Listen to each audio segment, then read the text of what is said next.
grabar. Bueno, ahora sí comenzamos con la grabación, ¿no?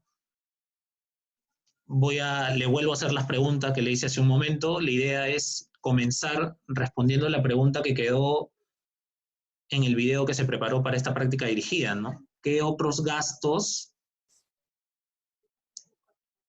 si bien se pueden reflejar en el estado de resultados, no necesariamente caen en el flujo de actividades de operación? Entonces, a ver, alguno de ustedes que me quiera comentar. ¿Se le ocurre alguno? ¿No?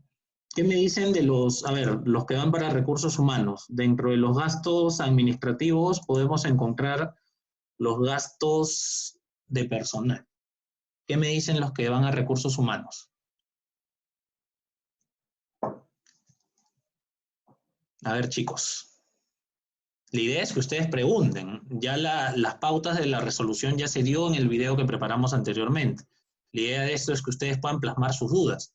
Y si no hay dudas, voy a terminar repitiendo lo que se hizo en el video y no es la finalidad, ¿no? La idea es aprovechar estos minutos.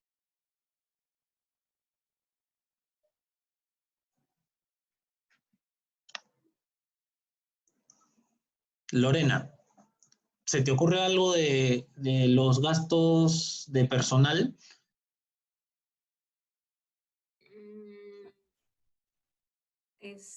Ay, no, bueno, no sé, no se me ocurría ninguno, pero ahorita hay una chica que puso en el chat que podían hacer las capacitaciones.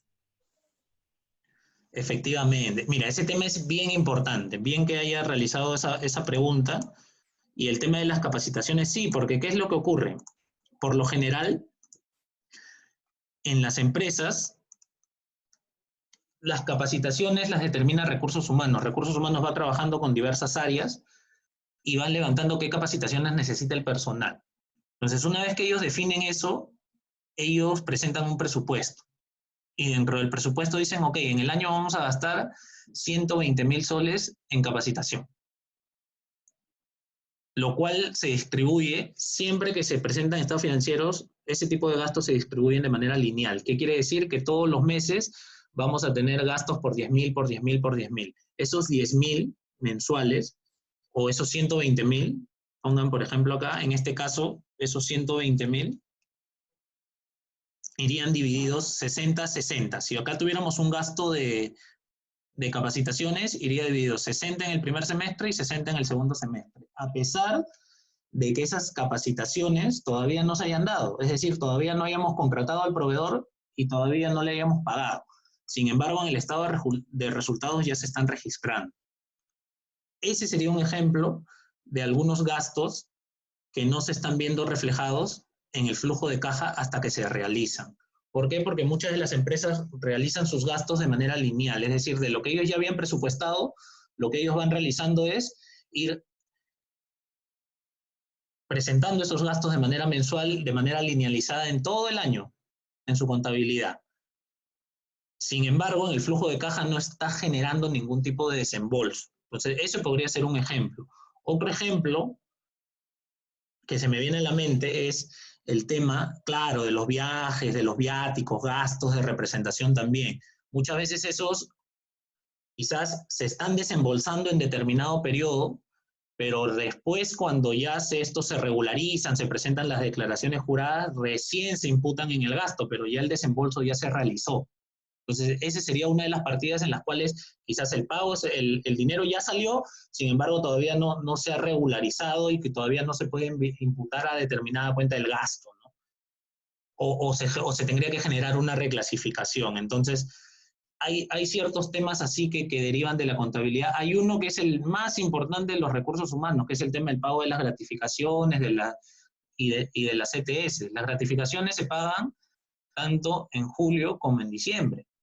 Y es en julio como en diciembre que el dinero recién se desembolsa. Sin embargo, cuando proyectamos los gastos del personal, los proyectamos todos de manera lineal, ¿no? Ese es un ejemplo. De hecho, hubo una práctica calificada el ciclo pasado sobre ese tema, ¿no? Que habían algunos gastos que si bien se estaban registrando en los gastos operativos, no necesariamente estaban generando un desembolso en el flujo de caja. Algo que puede pasar también es el tema de los gastos pagados por anticipados, ¿no? Si se acuerdan un poco de su curso de contabilidad financiera. Ya se realizó el pago, puede ser por algún alquiler de un local, ¿no? Que en el contrato indique que se esté pagando todo, que se pague por adelantado todo el año, quiere decir que en enero, de inicios de año, ya se desembolsó la totalidad de ese pago del alquiler. Por ende, en el flujo de caja debiera generarse en este periodo.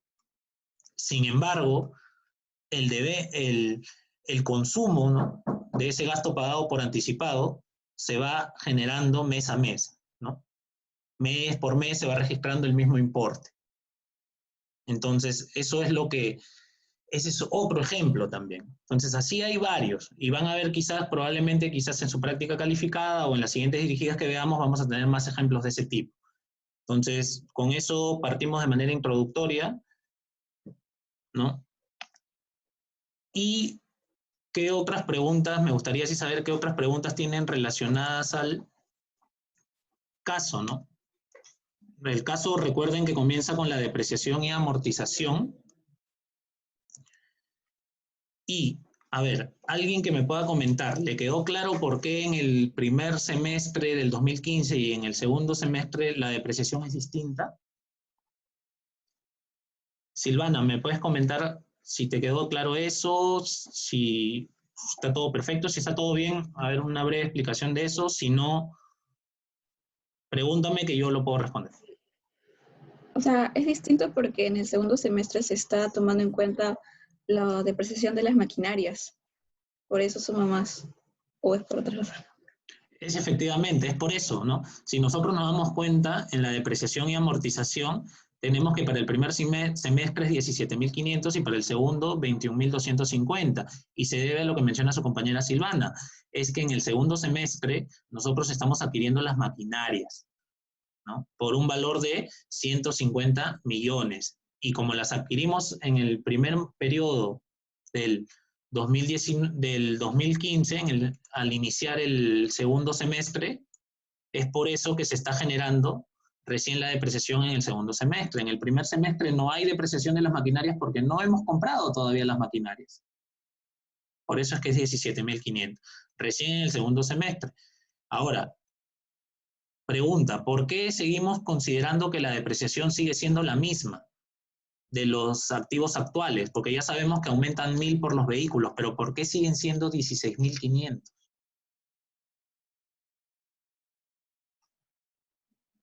José, ¿por qué asumimos, por qué consideramos que la depreciación sigue siendo 16.500? Puede ser porque es justamente como es la depreciación, bueno, semestral, debería ser la siguiente, para el siguiente semestre igual. La verdad no he podido leer el caso, Ya. pero asumo que es por esa razón, ¿no?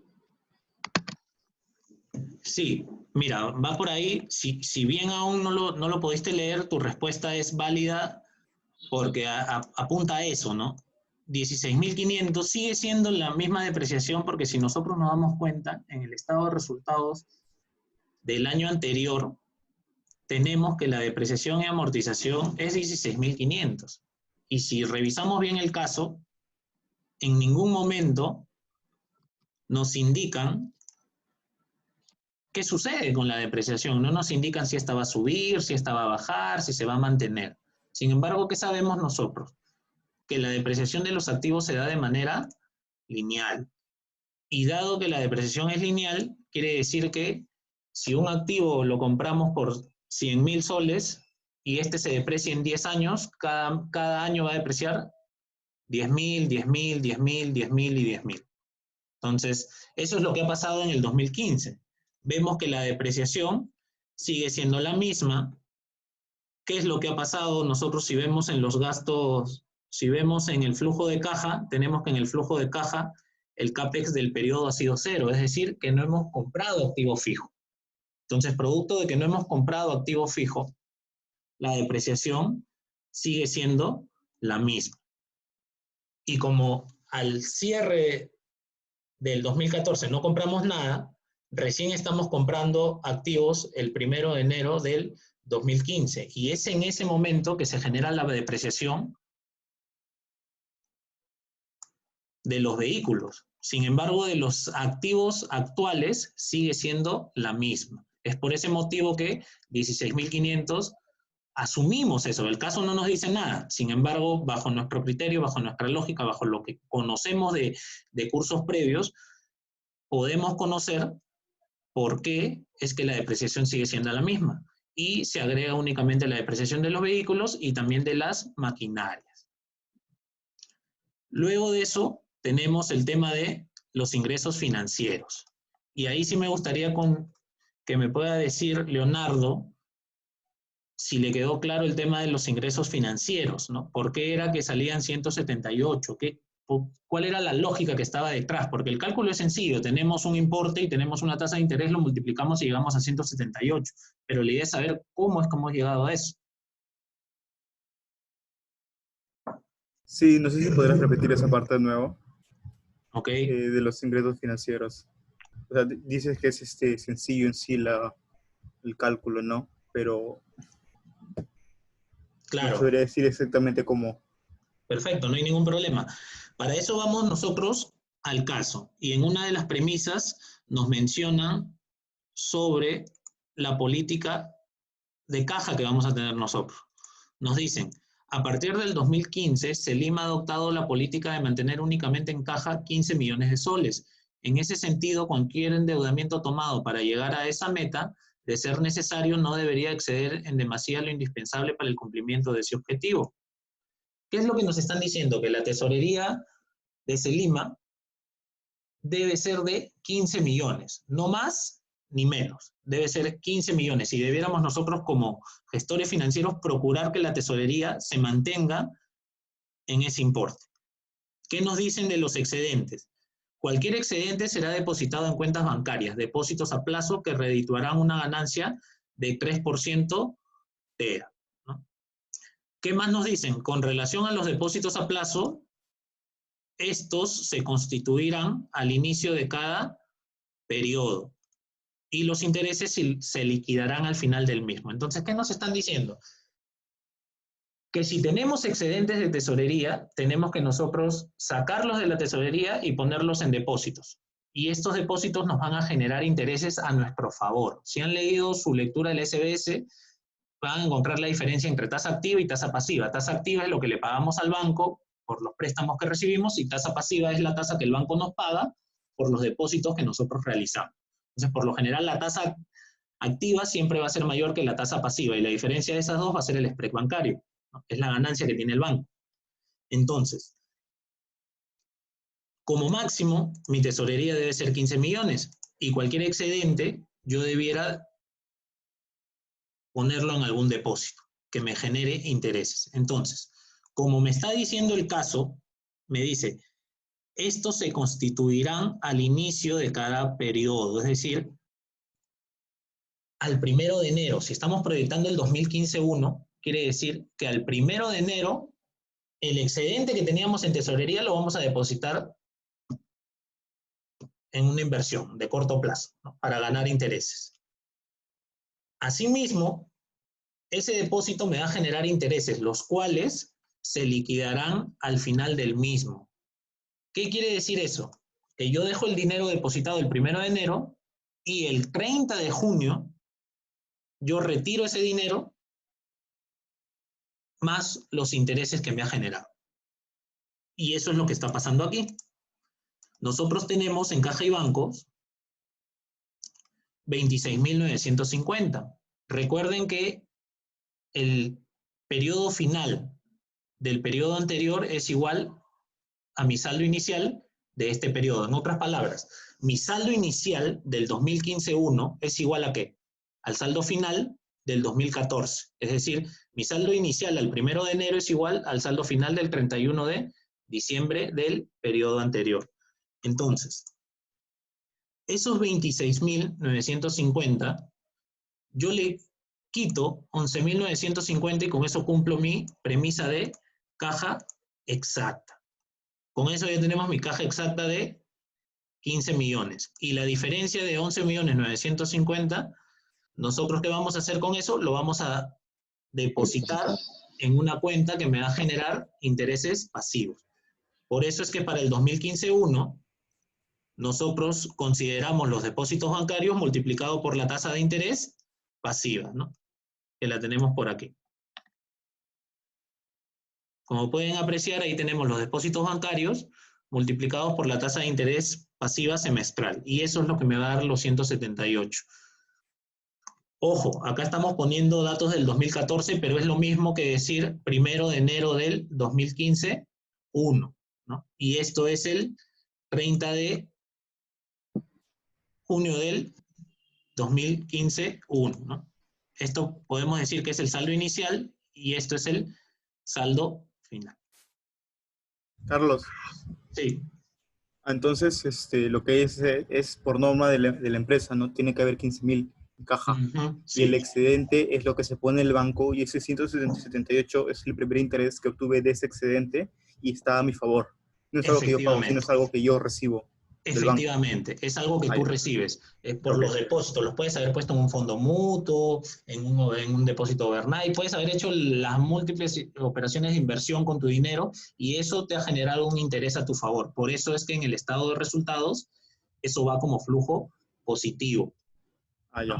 Y producto de esos intereses generados, tú tienes que pagar un impuesto, porque es una ganancia que estás teniendo tú. Lo mismo ocurre con los gastos, ¿no? En este caso, los gastos van a depender, los gastos financieros van a depender ¿de qué? De la deuda del periodo anterior. Como Miguel había explicado en el video, nosotros teníamos préstamos bancarios por ¿cuánto? Teníamos por 40 millones y también teníamos deuda de largo plazo. Entonces, sobre estas dos deudas, nosotros tenemos que pagar intereses. Y acá teníamos nosotros, pues, cómo calculábamos, de hecho, el caso nos daba el valor de la cuota, teníamos que calcular los intereses y sobre eso determinábamos la amortización. Recuerden que cuota compone tanto los intereses como la amortización. Recuerden que la amortización no va en el estado de resultados. En el estado de resultados únicamente van los gastos financieros, ¿no? La amortización no es un gasto. La amortización es una devolución del dinero que el banco me prestó. Los intereses son lo que yo le estoy pagando por haberme prestado ese dinero. Por eso es que la amortización no va en el estado de resultados, pero sí se registra en el flujo de caja, porque es un desembolso de dinero. Entonces esas cosas hay que tenerlas claras, ¿no?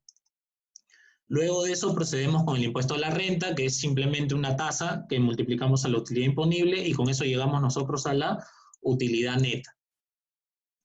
Con esa utilidad neta, ustedes el flujo que más han utilizado es el flujo de caja semestral, ¿no? Perdón, el flujo de caja método indirecto, con el que ustedes han trabajado más en Finanzas 1, que tienen el flujo de caja operativo, flujo de caja económico y el flujo de caja para socios. En Finanzas 2 nosotros proyectamos el flujo de caja de la tesorería, no del negocio, no del proyecto, sino nosotros proyectamos el flujo de caja de la tesorería. Y la tesorería es una cuenta que se registra en el estado de situación financiera o balance general. Lo que nosotros estamos proyectando son los movimientos de esta cuenta de aquí.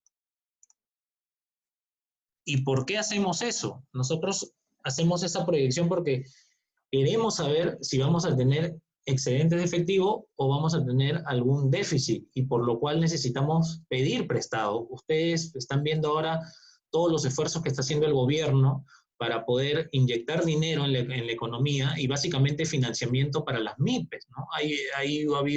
Hace unas semanas hubo un pronunciamiento del Ministerio de Economía que a través del COFIDE iban a brindar financiamiento a las pequeñas y medianas empresas, ¿no? Es el FAE, y está dirigido para este tipo de organizaciones para que puedan reactivar su economía. Incluso les van a dar a tasas muy bajas, ¿no? El Banco Central de Reserva va a hacer ciertas subastas para que los bancos puedan canalizar este dinero. Entonces, es todo un tema de reactivación de la economía, pero que tiene que ver con lo que nosotros estamos viendo ahora en el curso, que es el tema de determinar el monto con el cual nos vamos a endeudar. Y eso nosotros lo vamos a saber no simplemente diciendo, mira, yo necesito medio millón, yo necesito 1 millón, necesito 10 millones, necesito 20 millones. No, para nosotros poder determinar cuánto dinero pedir, nosotros tenemos que proyectar el flujo de caja. Si no proyectamos nuestro flujo de caja, no sabemos cuánto vamos a pedir. Y eso le pasa a un montón de empresas. Hay un montón de empresas que se financian sin siquiera saber cuánto es de verdad lo que necesitan. Y en realidad lo que terminan es sobreendeudándose. Incluso hay entidades o organizaciones que piden dinero, utilizan productos financieros, pero que en realidad no los necesitan, ¿no? O en realidad, en lugar de utilizar su capital propio, tienen la posibilidad de pedir deuda, generar escudo fiscal, ser más eficientes, obtener un buen ratio de deuda-patrimonio. Es un tema que vamos a ver al final del curso, que es estructura de financiamiento, ¿no? Y ahorita lo que nos debe interesar y ahorita lo que les debe preocupar a muchas de las organizaciones que quieren acceder a este tipo de préstamos, este tipo de incentivo económico que van a recibir por parte del Estado, es saber cuánto pedir y en qué momento pedirlo y cuál va a ser el plazo en el cual ellos van a pedir. Si bien les van a poder dar plazo pues hasta para pagar en 2 años, 3 años, y quizás no lo necesiten y van a terminar generando intereses de algo que han podido pagarlo en menos tiempo. Entonces, para eso es necesario que proyecten su flujo de caja.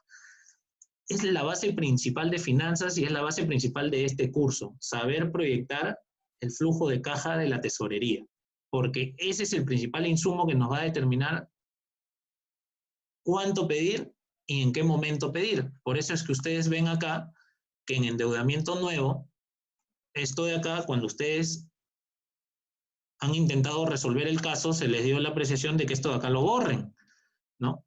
Para que ustedes puedan saber que sin ese endeudamiento nuevo, cómo quedaba la tesorería, ¿no? Recuerden las cobranzas, ¿no? Partíamos de las cobranzas, íbamos restando el pago a los proveedores, luego los gastos administrativos, los gastos de operación, que esos, para fines prácticos de esta práctica dirigida, se mantenían igual que el estado de resultados. Sin embargo, con los ejemplos que vimos al inicio, con los chats que han puesto ahí sus compañeros sobre las capacitaciones, sobre el tema de viáticos, de viajes y estos temas, cómo se manejaban, nos damos cuenta que mucho de estos gastos, si bien se generan en el estado de resultados, no necesariamente estás desembolsándose el dinero, ¿no? Y los ejemplos que puse yo, que a veces se desembolsa el dinero primero y luego recién se imputa el gasto después.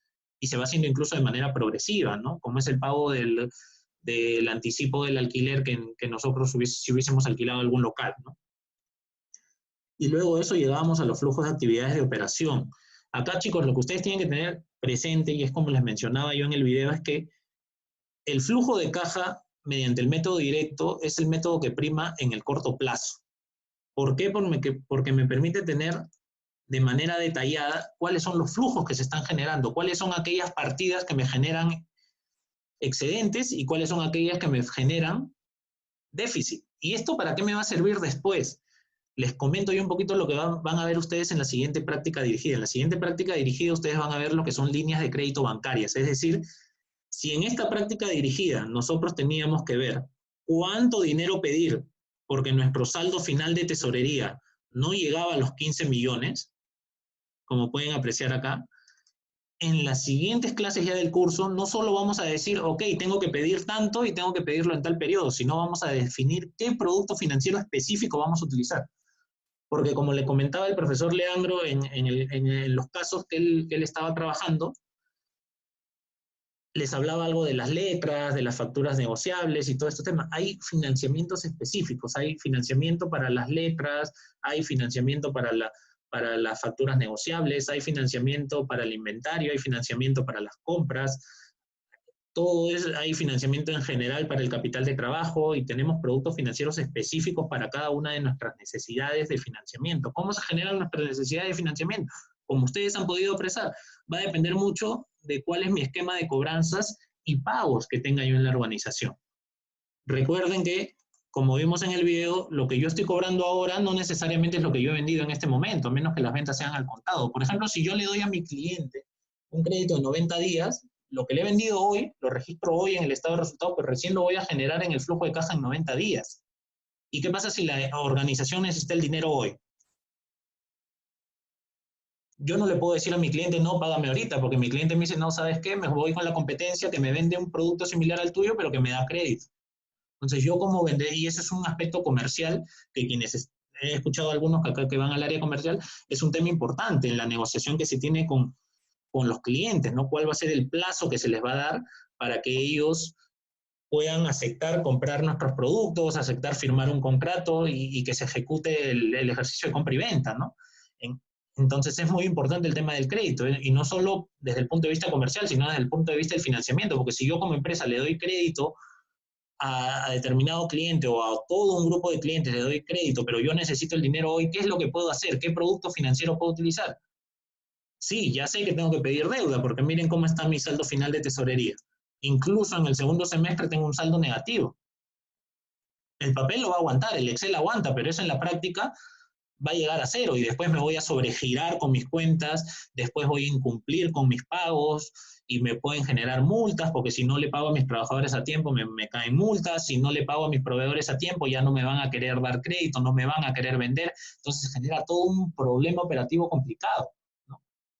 Y los que están en recursos humanos saben bien pues los factores higiénicos, y un factor higiénico es el tema del pago de las planillas a tiempo. Si yo a mis trabajadores no le pago a tiempo, por más que yo me esfuerce en darle un buen clima laboral y todo eso, si no le pago a tiempo, no va a estar contento, pues, porque no tiene con qué comprar sus cosas. Entonces, ese es un factor higiénico, ¿no? Los que van a recursos humanos lo conocen un poco más, hay los factores diferenciadores, entonces hay un montón de cosas que están relacionadas no solo las finanzas como tal, sino también con el resto de departamentos.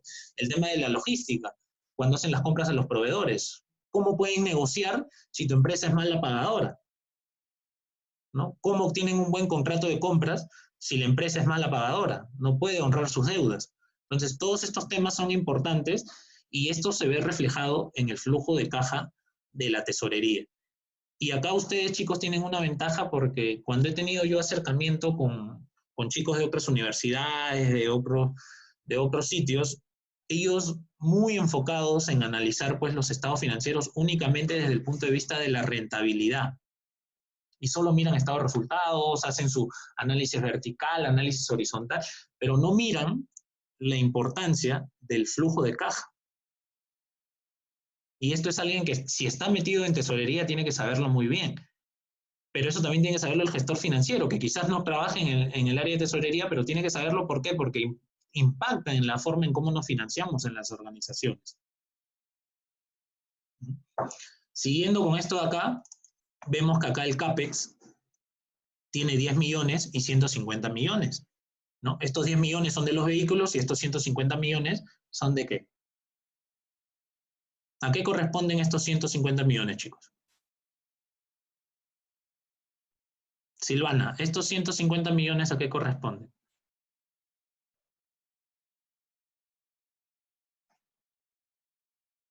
A las nuevas maquinarias. Efectivamente, a las maquinarias.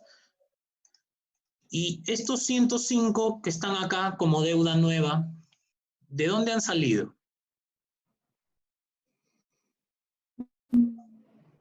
Chicos, les queda José. ¿De dónde salen esos 105 millones?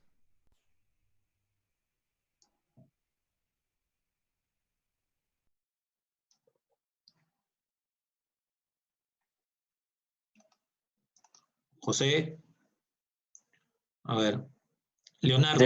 Me parece que es, me parece que es del financiamiento que se utilizó para justamente hacer la compra de estas maquinarias. Efectivamente. Esta deuda nueva corresponde a la nueva deuda de largo plazo. Y algo que ustedes tienen que saber siempre, el banco no financia el 100% de nuestras operaciones. Si bien la maquinaria me costó 150 millones, el banco no me ha financiado el 100%, me ha financiado únicamente un porcentaje. Cuando esto fue una práctica calificada, muchos de los errores venían por este lado. Ponían acá en el CAPEX 150 millones y en deuda nueva 150. Habían asumido que el banco financiara el 100%. Y el banco normalmente no financia el 100%. Financia un porcentaje de nuestras operaciones. Hay un riesgo, no nos puede financiar el 100%. Nosotros podemos demandar más financiamiento, pero hay un tope, ¿no? Hay un área de riesgos en el banco que dice, ok, no, a esta empresa este tope, a esta empresa este otro tope. ¿No? Son temas de la negociación que se van dando. Hay ahí incluso colgado material sobre los productos financieros, por favor léanlo, que va a ser parte de la siguiente semana, ¿no? Y llegando ya pues acá al flujo de la tesorería vemos, ¿no? Sumamos operación, inversión, financiación, y eso nos lleva a que nuestro saldo final de tesorería haya sido positivo, pero no haber cumplido pues el objetivo de los 15 millones. Entonces, ¿no? Cuando Miguel explicaba esto en el video, les decía de que ustedes tenían que cubrir esos 15 millones. Y algo que ustedes les tienen que quedar claro es que no pidan exactamente para llegar a los 15 millones, siempre pidan un cachito más. ¿Por qué? Porque puede ser que por algún motivo acá pasó algo y algún gasto de publicidad se disparó, ¿no? El área comercial pidió, en coordinación con el área de marketing, que se invierta más en publicidad porque no se estaba llegando al público objetivo y la meta de ventas no se iba a poder cumplir. Entonces, era necesario invertir aquí porque si no, no podíamos llegar a este objetivo de ventas, y si no llegamos a este objetivo de ventas, nuestras cobranzas no iban a ser estas, por ende, mi flujo de operación ni siquiera iba a llegar al objetivo y por ende íbamos a tener problema. Entonces, producto de una mayor quizás inversión en este gasto de aquí, podíamos llegar a la meta de ventas y poder cumplir nuestros objetivos. Sin embargo, ya no íbamos a necesitar pedir pues exacto para los 15 millones, sino quizás un poquito más. Entonces yo siempre recomiendo que en estos casos siempre pidan un poquito más, ¿no? Y el caso tenía pues que si ustedes pedían 12, pero también tranquilamente hubiesen podido pedir 13, hubiesen poder pedir 14, ¿no? Con 12 ya llegábamos al objetivo, que eran los 15 millones, pero si pedían 13, si pedían 14, si pedían 15, incluso hasta 18, si pedían no había ningún problema. Pedir más de eso ya representaba un problema. ¿Por qué? Porque no están siendo eficientes, ¿no? Ustedes saben, una de las características del gestor PUC es la eficiencia. Y específicamente el gestor financiero tiene que ser eficiente en los recursos que él utiliza. No puede estar, por más que tenga capacidad de endeudamiento, no se puede endeudar si a ese dinero no le va a dar un uso. Entonces, acá con esto podemos ver claro un tema de eficiencia y de la utilización de los recursos que nosotros tenemos, ¿no? Eso nos llevaba a que nuestro saldo final también saliera negativo, por ende, en el segundo semestre podíamos pedir un endeudamiento. Me parece que el caso tenía 55.000, pero pongámosle después 60.000. Carlos, una pregunta. Sí, te escucho. ¿Eso significa entonces, con lo del endeudarnos un poquito más para asegurarnos de cualquier inconveniente? O sea, que en sí la respuesta no era 12.000, sino debería ser un poco más. Y podría ser más y menos. ¿Y ese poco más lo decidimos nosotros? O sea, sí, ¿un porcentaje aleatorio o hay alguna pista, alguna forma de calcularlo, algo así? ¿O solamente argumentando un poco más de 12.000? Sí, con que pongas un poco más. ¿Por qué? Porque puede generarse alguna complicación en los gastos, como ponía hace un ejemplo, ¿no? Que necesites meter más dinero en promoción y publicidad. Claro. Y si esto ya no era 5 y era 8, obviamente no te iba a alcanzar aquí.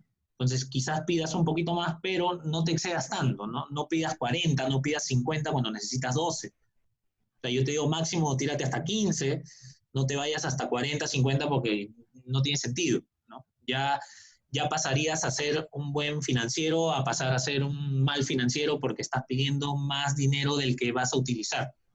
Y el dinero es un recurso. Por ende, no puedes pedir por pedir, ¿no? Por ejemplo, en esta práctica calificada, cuando esto fue una práctica calificada, muchos chicos pedían, como por ahí no se querían hacer problema, pidieron 50, pues. Y mira cómo